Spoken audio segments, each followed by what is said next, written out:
हाय, welcome back. तो आज हमारा जो फोर्थ प्रिंसिपल है उसके बारे में हम बात करेंगे, that is ISP. ISP is interface segregation principle. That means इसका बहुत इजी मीनिंग है। In the words if we read, interface segregate करना। तो इंटरफेस जितना ज़्यादा बड़ा होगा उसमें उतनी प्रॉब्लम्स आएंगी। तो इंटरफेस को सेग्रीगेट, डिवाइड करते जाओ छोटे छोटे पार्ट्स में, ताकि वो फुल्ली यूजेबल हो। इसका मतलब क्या है, इसको हम जेनेरिक टर्म में देखेंगे। सपोज कर लीजिए हमारे पास तीन यूज़र्स हैं, ऑलराइट, और ये हमारे पास एक क्लास है जिसके अंदर तीन फंक्शंस हैं, OP1, OP2, OP3, means operations हैं तीन।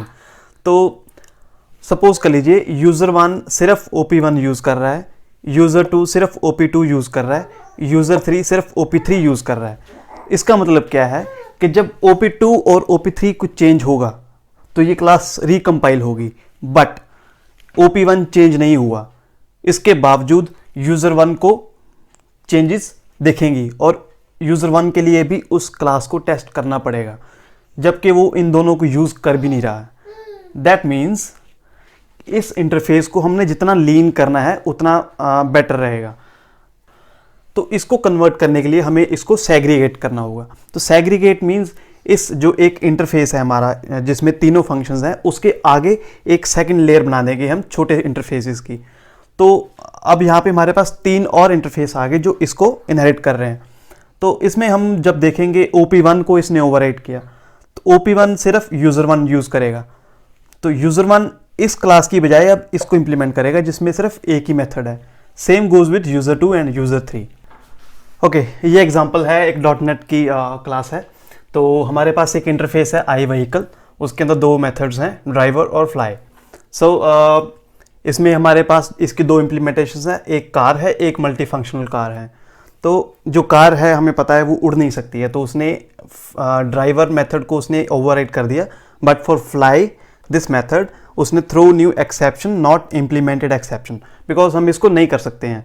तो इसका क्या फंक्शन होगा, हमने इसको कुछ भी नहीं किया, उसको हमने क्योंकि हमने ये इस इंटरफेस को इम्प्लीमेंट किया है तो इस मेथड को भी बॉडी देना ज़रूरी था। उसमें हम नॉर्मली क्या करते हैं .NET या और लैंग्वेजेस में, तो we write a throw new exception not implemented exception, क्योंकि हमने इसको इम्प्लीमेंट नहीं किया। This is a bad practice. As oppose to जैसे हम मल्टी फंक्शनल कार में देखते हैं वो ड्राइव भी कर सकती है, फ्लाई भी कर सकती है, यहाँ पे ओके है, बट दिस इज रॉन्ग। यहाँ पे ISP की वायलेशन हो रही है। तो इसको हम क्या कर सकते हैं, इसका सॉल्यूशन क्या है, जो ये इंटरफेस है इसको हम सेग्रीगेट करेंगे। ये इंटरफेस बहुत ज़्यादा जानता है, इसको फ्लाई भी करवाना आता है, ड्राइव भी करवाना आता है। तो इसको हम डिवाइड करेंगे दो सेपरेट इंटरफेसेस में। मान लीजिए एग्जांपल आई ड्राइव कार और आई मल्टी फंक्शनल कार।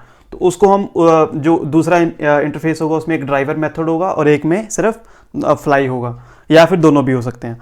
तो that is how segregation works. इसको हम व्यू एप्लीकेशन के अंदर जो हम समझने की कोशिश करेंगे with this same principle.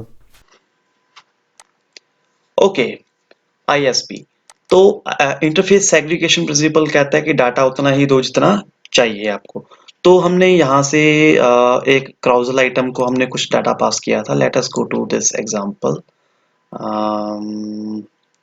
where are the components and then we have this photo grid. सो ये ग्रिड है हमारे पास क्राउजल। क्राउजल के अंदर हमने आइटम्स को आइट्रेट किया है, उसके अंदर हमने स्लाइड का डाटा पास किया है। और एज यू कैन सी इस टेम्पलेट के अंदर हमने स्लाइड डॉट यूआरएल और स्लाइड डॉट टाइटल यूज किया है, लेकिन उसके अलावा हमने आईडी और वो thumbnail URL and album ID को नहीं यूज किया है, बट यहाँ पे अवेलेबल है। तो मान लीजिए हमारे पास एक डायनामिक व्यू क्रिएट करने का ऑप्शन है, जहाँ पे हम फील्ड्स को रीड नहीं किया है, सीधा हमने कीज और वैल्यूज को यहाँ पे लूप में डायनेमिकली बाइंड कर दिया है।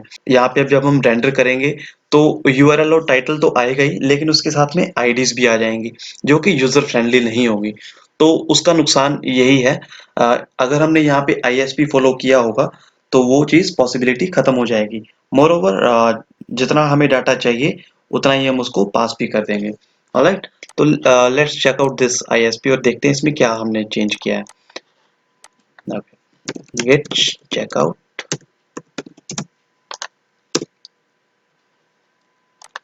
ऑलराइट, सो इसके अंदर हमने क्या किया है, carousel आइटम हमने एक्सट्रैक्ट कर दिया है, राइट। सो carousel आइटम उसके अंदर slide, then we have passed on delegated this part into the carousel item component। तो यहाँ पे जब हम देखेंगे आइटम के अंदर हमने सिर्फ दो चीजें पास की हैं, टाइटल एंड यूआरएल, जो कि इनिशियली हमें चाहिए था। So this is carousel item. वही वाला पार्ट हमने इसको एक्सट्रैक्ट कर दिया है, और जब हम देखेंगे item dot title and item dot URL, तो ये दो ही चीजें आई हैं, इसके अलावा इसके पास कुछ नहीं है। तो इस इतने से सिंपल से तरीके से हमने इसको आईएसपी को फॉलो कर लिया है। ऑलराइट।